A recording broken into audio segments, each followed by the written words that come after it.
Gold Rush, Rick Ness on his big gamble, Buzz drama, and what's next? It's been a roller coaster of a comeback story for Rick Ness this season on Gold Rush. The miner took a break from the business to get his life in order.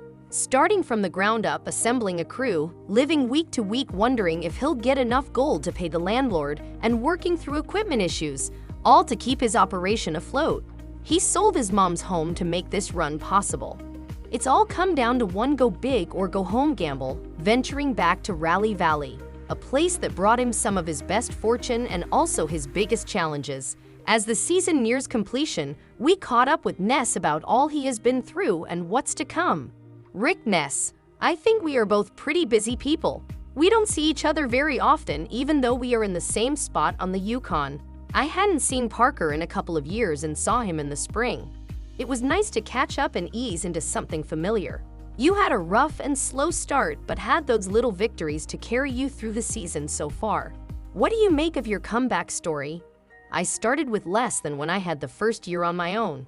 It was tough, but also kind of nice because I had a plan when I left there. I didn't go back for 1 year, but I had left myself in great shape if I did return. I started with a couple of people and built it up. It was nice and less stressful on things in a way. It was about just getting the wheels turning. That ultimately helped the whole transition of getting back into it. It was going to work or it wasn't. I knew for a fact if it didn't work, I wasn't going back again. I can only bang my head against the wall so many times before I move along. It was get it done or get the hell gone this year.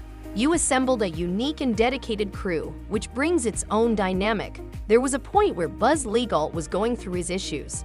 Talk about how you manage these situations where there may be a breakdown in these high-pressure situations.